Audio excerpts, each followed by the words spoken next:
এর ভিতরে একটা বস্তু আছে কিন্তু গাইস, এটা মানে আমি আগেও দেখছিলাম না, বহুত দিন আইছি দোকানে কিন্তু আমি জানছিলাম না। এত সুন্দর করে একটা সাজাইছে, সেই বস্তুটা হইছে এখানে দেখেন, এই যে বাকি দেওয়া বন্ধ, ঠিক আছে, বাকি দিলে কাস্টমারের সমস্যা। তো হ্যালো বন্ধুরা, কেমন আছেন? আশা করি সবাই আছেন ভালো। তো এই মুহূর্তে আমি আছি একটা স্টোর মানে কি ছোট মোটো একটা দোকানে আছি। আর এই দোকানটা হচ্ছে এই মুন্সির ভাই, হ্যাঁ। আর এটা হলো কিন্তু ছোট মোটো একটা জেরক্সের দোকান, কম্পিউটারের দোকান, প্লাস বহুত মানুষের রিসার্চও করে।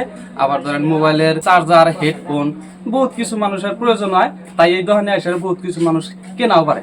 তো যদি আপনারা কেনার ইচ্ছা হয়, তারপরে এই দোকানে আসা হারবেন, বহুত ধরনের বস্তু পাবেন। দেখেন কত ধরনের, মানে এর ভিতরে একটা বস্তু আছে কিন্তু গাইস, এটা মানে আমি আগেও দেখছিলাম না, বহুত দিন আইছি দোকানে কিন্তু আমি জানছিলাম না। আজকে দেখাইরা আমার মনটা কে বাজানি হয়ে গেল, কি কি মানে এত সুন্দর করে একটা সাজাইছে, সেই বস্তুটা হয়েছে হেনে দেখেন, যে হেনে কি কি লেখছে দেখেন, যে বাকি দেওয়া বন্ধ, ঠিক আছে, বাকি দিলে কাস্টমারের সমস্যা, অসুখ হয়, কেউ না কেউ মারা যায়, অ্যাক্সিডেন্ট হয়, বেতন পায় না, বাপ মা হাসপাতালে থাকে, অভাব আনাটনা, কিস্তি থাকে, ফ্যামিলিতে সমস্যা হয়, কাজ নেই, আর দেখা পাওয়া যায় না।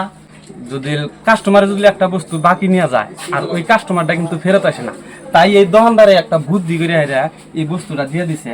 আর কেউ কেউ যদি বাকি চায়, আপনি বা আমি যদি বাকি চাই, সেই কাস্টমারে তার লগে কথা না করে ডাইরেক্টলি এটা দেখা দেয় ভাই, এটা করার পরে যদি তোমরা যদি বাকি নেওয়ার ইচ্ছা থাকে তাহলে নেও, আর যদি না নেওয়ার ইচ্ছা না থাকে তাহলে বাকি নিও না। তো এই ছিল আজকের ব্লগ ভিডিও।